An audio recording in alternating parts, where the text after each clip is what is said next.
You're listening to The World at 8 with Lynn Mozart.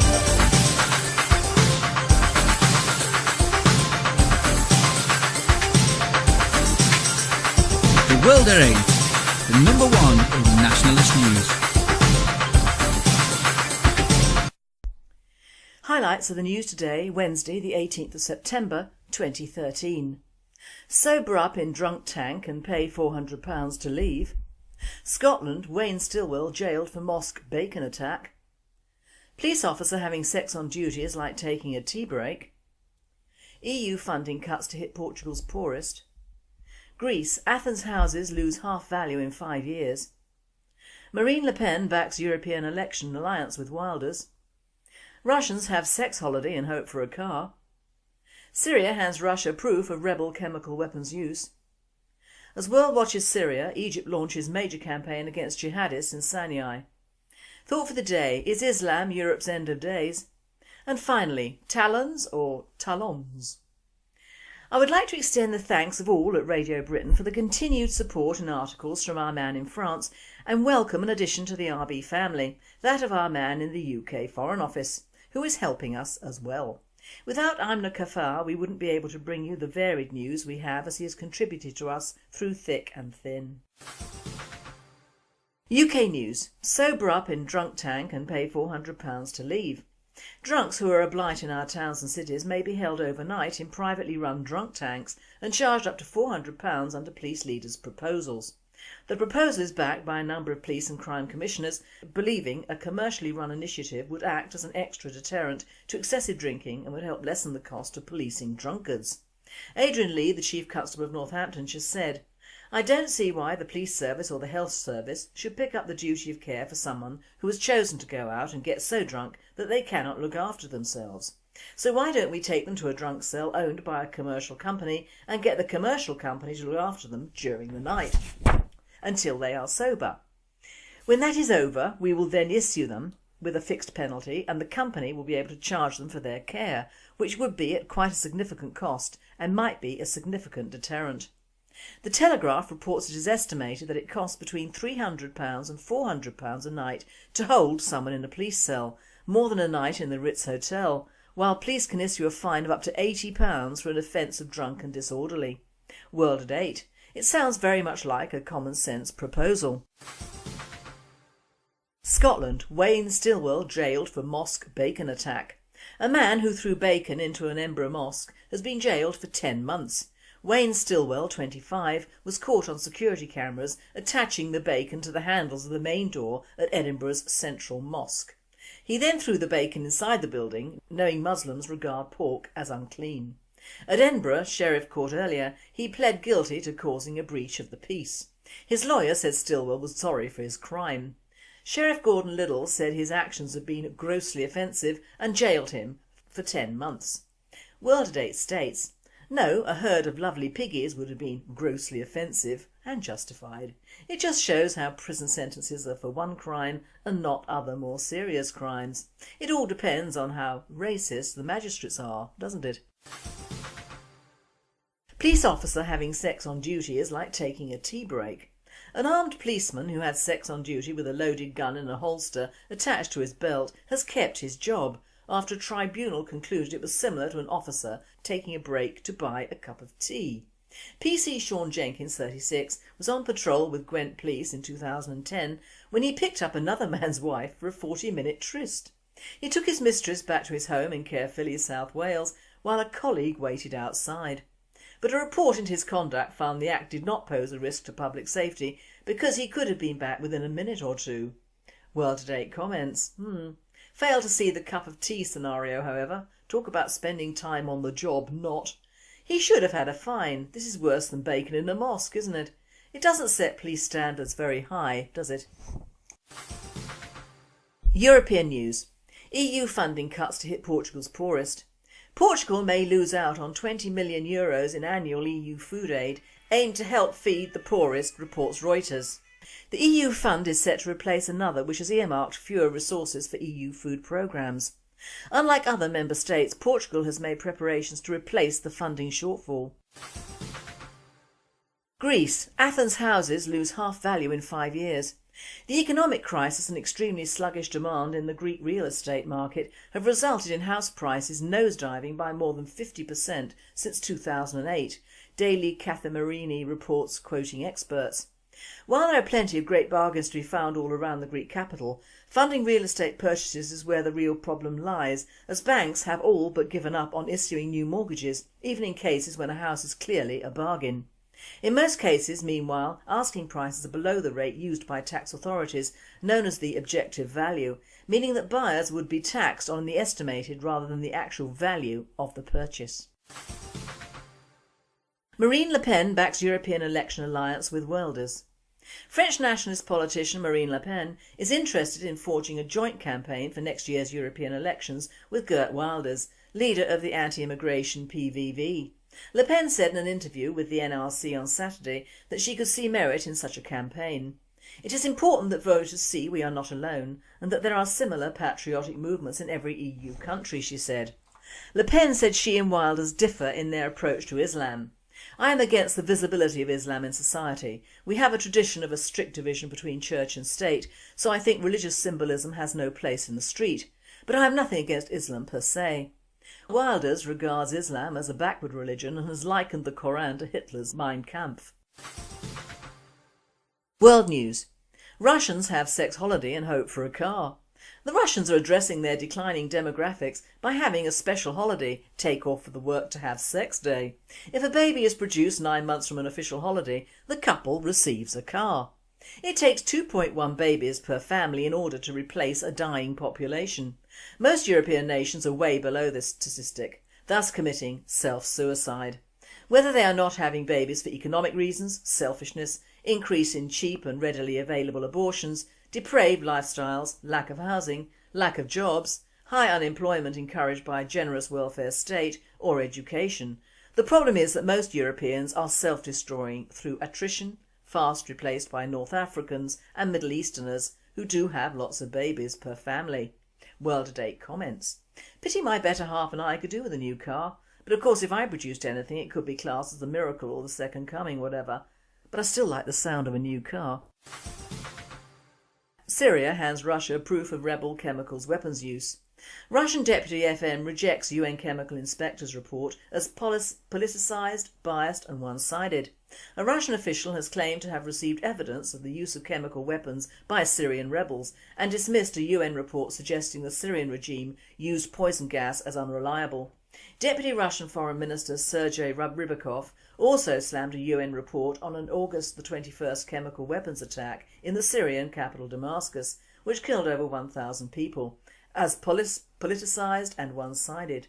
The report, which concluded that sarin gas had been used in the attack on the rebel-held Damascus suburb, did not explicitly apportion blame for the attack, but Western leaders claimed it was proof that the Assad regime was indeed behind the deadly attack. But Rybakov rejected the report's reliability, saying that the inspectors only examined evidence of the August 21st attack and ignored 3 previous instances of alleged chemical weapons use. He also claimed to have been handed evidence by the Syrian government which pointed to the use of chemical weapons by rebel forces. His comments came following a meeting with Syrian Foreign Minister Walid al-Muallim in Damascus. World-A-Date states, the media is full of the fact that sarin was used, however not so full on the essential fact of which side used it. Maybe both, or maybe the rebels firing from the same area. The Western powers need to either keep out or get their facts straight, and we might never know the actual truth because it isn't palatable to the supporters of the jihadist rebels. As the world watches Syria, Egypt launches major campaign against jihadists in Sinai. While the eyes of the world are on Syria, Egypt's military is routing jihadists from the vast and lawless Sinai Peninsula and, according to some regional observers, showing the US how to conduct a war on terrorists. Under orders from General Abdel Fattah el-Sisi, the military leader governing Egypt since the Muslim Brotherhood's Mohammed Morsi was ousted, the Egyptian military is stepping up the fight against the growing coalition of Muslim Brotherhood, Al-Qaeda and other radical Muslims gathering in the massive desert peninsula. Although the jihadist activity in the Sinai could be as big as a threat to regional stability as the civil war in Syria, Sisi's effort to confront terrorism at his doorstep comes without endorsement from the Obama administration, which has denounced the military takeover in Egypt. World at 8 states, I am 100% behind El-Sisi. As you see, I am not anti-Islam in the right place or just for the sake of it. This general has the right idea. Thought for the day. Is Islam Europe's end of days? I truly believe that Islam is the end of days for the UK and Europe. I personally do not see the multicultural and diverse benefits this particular religion brings to Europe and its peoples, varied and bickering though they may be. I have said before, and I will say again, my own tribes don't appeal to me that much, so why should I accept or be beaten into submission by another Middle Eastern tribe or tribes and not regard it as an invasion of both me and my country? We have countries in Europe opening their doors and their populations to varying forms of abuse from these immigrants, which always follows inevitably like rain follows cloud, and their governments do nothing about it. Why? The same reason our governments do nothing about Islam in particular, because they can yell loudest and longest, and as we know from our school days, those who can win. It isn't the child doing the dirty deed that gets caught, it's often the one talking about it that used to get the whack over the knuckles. Now Clegg's giveaway next year, which will cost the taxpayer £600 million a year in free school meals for children up to 7. Now who is this for, you may say? Of course look at the stats and you will see it will benefit the immigrant children more, and as the Muslim children are being produced at a huge rate, it'll predominantly be taken up by this section of under 7s. Just see the so-called public articles on schools and ethnic children and rejoice, or rather not. Critics said that the previous Labour government's open-door immigration policy had created huge problems for integration, which was now threatening the country's social cohesion. The Department for Education figures revealed in a Freedom of Information request show that 84 schools recorded last year that no pupils on their rolls were white British. Of those, 67 are primaries, 8 secondaries and the remainder special or pupil referral units. The statistics derived from the annual school census found that the highest concentration is in Birmingham with 22 such schools, followed by Oldham with 8, Leicester with 7 and the London Borough of Tower Hamlets with 6. We know that poor British white boys are less likely to succeed than nearly any other group. More than 60% of primary school staff reported an increase in number of children wetting or soiling themselves at school. Almost 1/5 of 4 to 5-year-olds could not sound or name the letters of the alphabet. Reports suggested that the traditionally white working class families also put a low value on education.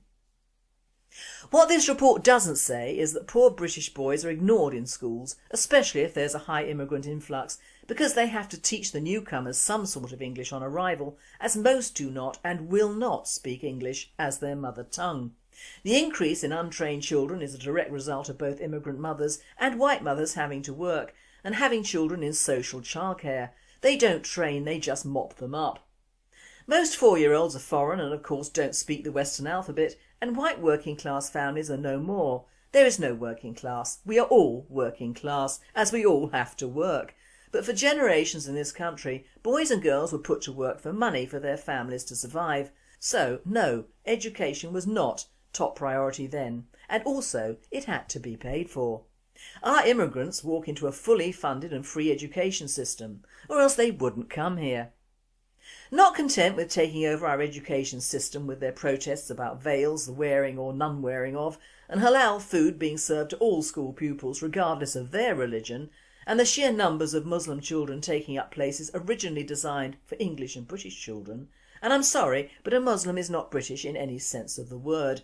We have the media harking on about poor white trash and their families not being interested in education. Does this mean we have to ignore them and keep educating a generation of Muslim children who will grow up to put all their loyalties to Islam and not this country, that has, in effect, fed and educated them from birth? Are we that stupid to raise an army within our own territories to make our own lives and the lives of our children impossible, to say nothing of totally losing our own culture at the same time? Take no notice of future stats, figures, prognostics. Just suffice to say we are being overrun now, at this minute, at this time and in this week.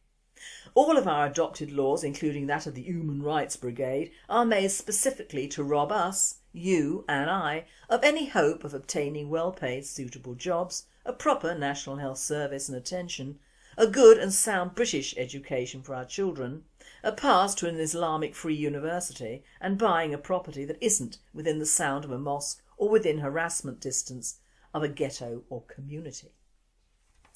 Our own government and people are telling us not to get old or elderly because all the monies that should have been put towards giving you a good pension and home care or even care home facilities is being ploughed into either a free meals system for immigrant children or a railway line that will enable these self-same immigrants to go from one large town to another and cash in on an even larger scale. That is why Islam is the end of days for us. It'll be the end of our civilization as we know it and have enjoyed for hundreds of years. Make no mistake, all the student riots, the protests, the court cases and the marches are all funded and marketed to our students, liberals, communists and atheists by Saudi or Qatar. Many of our universities are heavily funded by these countries and all in the name of multiculturalism, diversity and peace. All the mega mosques being built throughout Europe now are funded from the oil-rich Middle East and all in the names of peace and understanding between communities. But in fact these mosques will not be available to you or I in any sense of the word, any more than in certain areas in our own country where a mosque has sprung up and there are young men telling us in our own land not to get near the building. This building which is supposed to reflect the peaceful and generous nature of the beast that is Islam. To cap it all with our own lovies telling us that we are no longer an indigenous people and that we all descended from immigrants, which is a load of twaddle, we have Obama in the US telling us that Islam has always been a part of the United States. Who is this lunatic kidding? Goebbels himself couldn't have done better than the propaganda we are being subjected to nowadays. However, there is an email going around which certainly puts paid to this particular bit of pro-Islamic nonsense, and it's from our man in the UKFO. Where were the Muslims during World War II? They were aligned with Adolf Hitler. The Muslim Grand Mufti himself met with Adolf Hitler, reviewed the troops and accepted support from the Nazis in killing Jews. Finally, Mr Obama, where were Muslims on September the 11th, 2001? If they weren't flying planes into the World Trade Center, the Pentagon or a field in Pennsylvania, killing nearly 3,000 people on our own soil, they were rejoicing in the Middle East. No one can dispute the pictures shown from all parts of the Muslim world celebrating on CNN, Fox News, MSNBC and other cable news networks that day. Strangely, the very moderate Muslims whose arses you bend over backwards to kiss in Cairo, Egypt on June the 4th were stone cold silent post 9/11. To many Americans their silence has meant approval for the acts of that day. And that, Mr Obama, is the rich heritage Muslims have here in America. Oh, I'm sorry, I forgot to mention the Barbary pirates. They were Muslims. And now we can add November the 5th, 2009. The slaughter of American soldiers at Fort Hood by a Muslim major is a doctor and a psychiatrist who was supposed to be counselling soldiers returning from battle in Iraq and Afghanistan. That, Mr Obama, is the Muslim heritage in America. And that settles that one, but I'm shocked at the way in which our UK establishment have jumped on the Islamic bandwagon. It cannot be surely because the Muslims are so nice to us, because they aren't, or because they don't want to disturb or alter our way of life or religion to suit their own, because they do, or because they limit their children to fit in with our island size, because they don't, or because they respect our people and our young females, because it is apparent they don't. So why don't we treat these people as the invaders they are? They aren't poor refugees from just over a border, they are an invading army. They just use their women to do it by breeding us out of our own country and being encouraged to do so by our pathetic media and the government in the name of diversity. We are allowing Islam the upper hand and we will regret it. Islam is like the gay community. I have no problem with a person's religion or sexuality. I really couldn't care less, as long as both are conducted in private. What I resent is that alternative lifestyles have taken over both in the media and in education. Now to be fairly normal or heterosexual is wrong, just as it is wrong to be a young white male or a young white female who hasn't a partner or has been impregnated by a person of colour. And frankly now soon anyone who isn't Muslim will be a second-class citizen or worse, and all by fairly legal means. And these means have been and still are promoted by our governments, and all by that much used and Marxist invention, racism. Most people would rather be called a paedophile than a racist, sad but true. And until we get the people of this country to realise how dumbed down they've been and how accepting of strangers into this country they've been, nationalism doesn't stand a chance.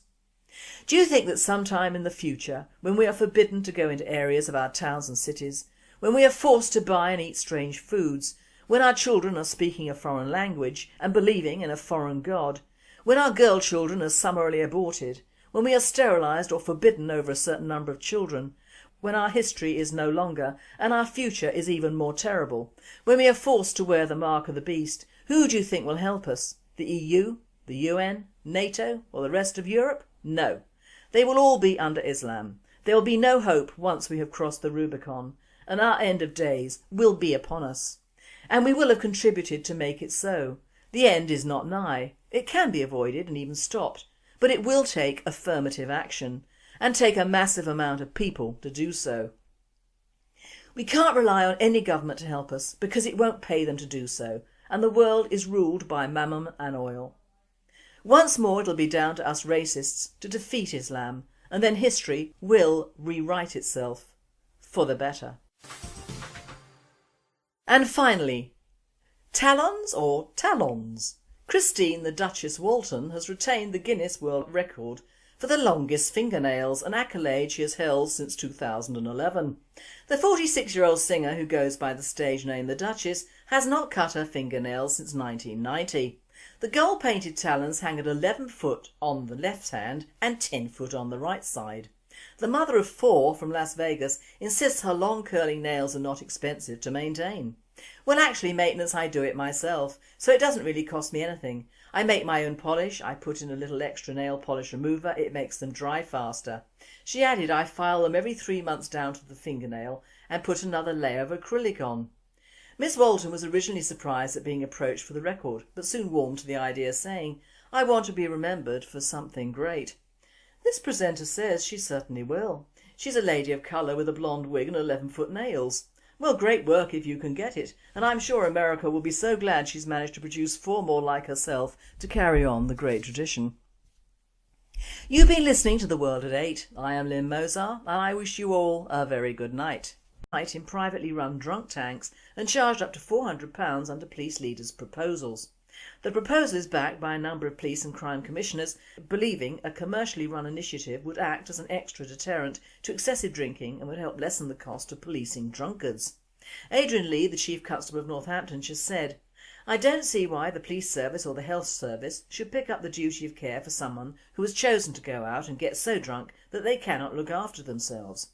So why don't we take them to a drunk cell owned by a commercial company and get the commercial company to look after them during the night until they are sober. When that is over, we will then issue them with a fixed penalty and the company will be able to charge them for their care, which would be at quite a significant cost and might be a significant deterrent." The Telegraph reports it is estimated that it cost an election alliance with Wilders. Russians have sex holiday and hope for a car. Syria hands Russia proof of rebel chemical weapons use. As world watches Syria, Egypt launches major campaign against jihadists in Sinai. Thought for the day, is Islam Europe's end of days? And finally, talons or talons? I would like to extend the thanks of all at Radio Britain for the continued support and articles from our man in France, and welcome an addition to the RB family, that of our man in the UK Foreign Office, who is helping us as well.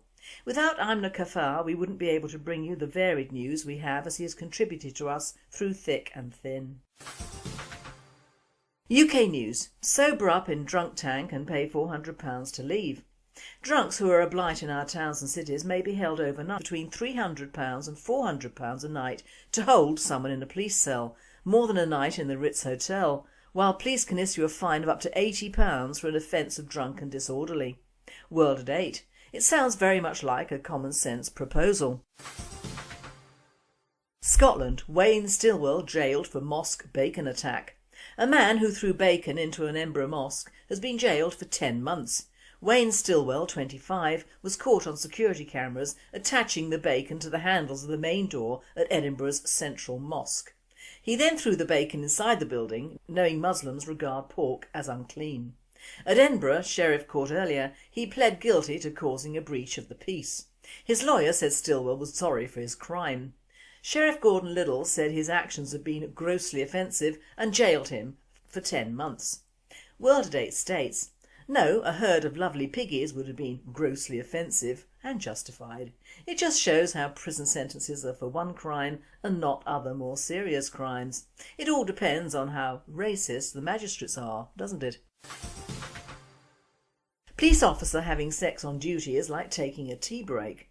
An armed policeman who had sex on duty with a loaded gun in a holster attached to his belt has kept his job after a tribunal concluded it was similar to an officer taking a break to buy a cup of tea. PC Sean Jenkins, 36, was on patrol with Gwent Police in 2010 when he picked up another man's wife for a 40-minute tryst. He took his mistress back to his home in Caerphilly, South Wales, while a colleague waited outside. But a report into his conduct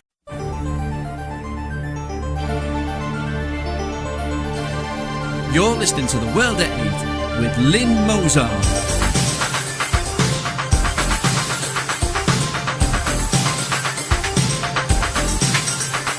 The World at 8, the #1 in nationalist news. Highlights of the news today, Wednesday the 18th of September 2013. Sober up in drunk tank and pay £400 to leave. Scotland, Wayne Stillwell jailed for mosque bacon attack. Police officer having sex on duty is like taking a tea break. EU funding cuts to hit Portugal's poorest. Greece, Athens houses lose half value in 5 years. Marine Le Pen backs Europe.